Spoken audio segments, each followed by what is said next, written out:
కేవలం ఆంధ్రప్రదేశ్ రాష్ట్ర ప్రజలకు మేలు చేయడానికి ఇప్పుడున్న ప్రభుత్వాలు ఇక్కడున్న పార్టీలు అటు టీడీపీ అయినా వైసీపీ అయినా బీజేపీకి బానిసలుగా మారి మన యువత భవిష్యత్తును మన రాష్ట్ర భవితను తాకట్టు పెట్టారు కాబట్టి రాజశేఖర్ రెడ్డి బిడ్డ ఈరోజు ఆంధ్రప్రదేశ్ రాజకీయాల్లో అడుగు పెట్టాల్సి వచ్చింది. తెలంగాణ నాకు మెట్టినిల్లు అయితే ఆంధ్రప్రదేశ్ నా పుట్టినిల్లు.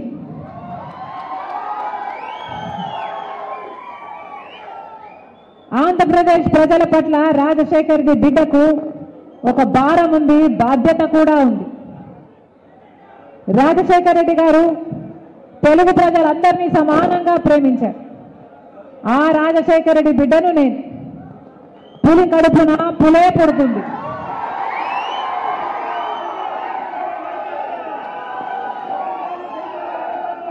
ఆ రాజశేఖర్ రెడ్డి గారి రక్తం ఈ ఒంట్లో ప్రవహిస్తుంది. అందుకే ఆ రాజశేఖర్ రెడ్డి బిడ్డ వైఎస్ రాజశేఖర్ రెడ్డి బిడ్డ ఈ వైఎస్ షర్మిల ఆంధ్ర రాష్ట్ర ప్రజలకు మళ్ళీ న్యాయం జరగాలని, ఆ రాజశేఖర్ రెడ్డి బిడ్డ ఈ వైఎస్ షర్మిల ఆంధ్ర రాష్ట్ర ప్రజలకు ప్రత్యేక హోదా రావాలని, పోలవరం ప్రాజెక్టు రావాలని, బిడ్డలకు ఉద్యోగాలు రావాలని, ఈ ప్రజలకు మేలు జరగాలని ఈరోజు రాజశేఖర్ రెడ్డి బిడ్డ ఆంధ్రప్రదేశ్ రాజకీయాల్లోకి అడుగుతుంది.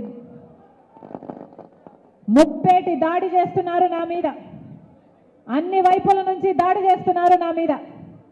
నా సొంత వాళ్ళు అనుకొని 3800 కిలోమీటర్ల పాదయాత్ర చేశాను.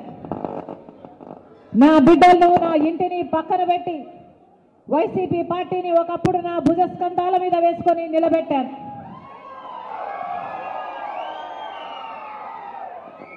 మనసు పెట్టి పనిచేశాను, నా రక్తం ధారపోశాను, నా చెమట ధారపోశాను.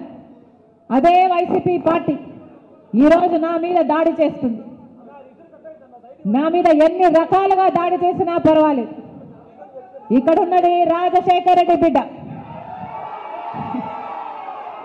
ఇక్కడ భయపడే వాళ్ళు ఎవ్వరూ లేరు.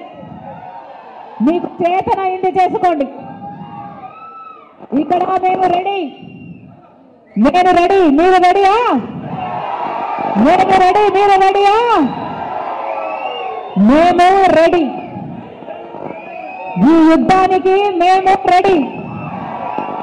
ఆంధ్ర రాష్ట్రానికి ప్రత్యేక హోదా రావాలి, ఆంధ్ర రాష్ట్రంలో పోలవరం ప్రాజెక్టు నిర్మాణం కావాలి, ఆంధ్ర రాష్ట్రానికి తలమానికమైన విశాఖ స్టీల్ ప్లాంట్ నిలబడాలి, మన రాష్ట్రానికి రావాల్సిన ఉద్యోగాలు రావాలి, మన యువత భవిష్యత్తు బంగారం కావాలి, మళ్ళీ రైతు రాజవాలి, మళ్ళీ రైతులకు రుణమాఫీ కూడా జరగాలి.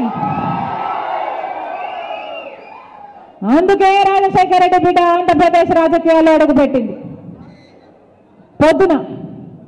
పొద్దున కందుల ఓపుల్ రెడ్డి గుండ్లగుమ్మ ప్రాజెక్టుకు పోవడం జరిగింది.